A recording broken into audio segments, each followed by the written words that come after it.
నిజామాబాద్ పట్టణంలోని ఖిల్లా రామాయణం నుంచి ఎంపీ ధర్మపురి అరవింద్ ఎన్నికల ప్రచారాన్ని ప్రారంభించారు. కేంద్రంలో మరోసారి మోదీ సర్కార్ రావటం ఖాయమని ఎంపీ అరవింద్ ధీమా వ్యక్తం చేశారు. నిజామాబాద్ పార్లమెంట్ స్థానాన్ని బీజేపీ కైవసం చేసుకుంటుందనే ఆశాభావం వ్యక్తం చేశారు. ఆయన ఇచ్చిన హామీలను అమలు చేయడంతో పాటు రామమందిర నిర్మాణం పూర్తి చేయడంతో ప్రజలు మోదీని మరోసారి కోరుకుంటున్నారని అన్నారు ఎంపీ అరవింద్.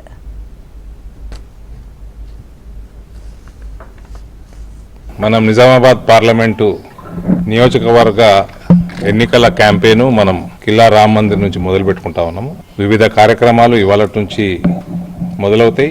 భారతీయ జనతా పార్టీ ఇందూరు ప్రజల ఆశీర్వాదంతో ఇంతకు ముందున్న మెజారిటీ కంటే పెద్ద మెజారిటీ తోటి ఈ పార్లమెంట్ నియోజకవర్గం గెలవబోతా ఉన్నది.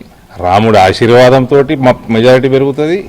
పసుపు రైతుల పసుపు పంట ఏదైతే పవిత్రమైన పంట ఉందో మన హిందూ సాంప్రదాయంలో ఆ పసుపు కోసం చేసిన సేవలకు కూడా ఆశీర్వాద బలంతో భారతీయ జనతా పార్టీ ఇందూరు పార్లమెంటులో భారీ మెజారిటీ సాధించి నరేంద్ర మోదీ గారికి బహుమతిగా ఇవ్వబోతాం.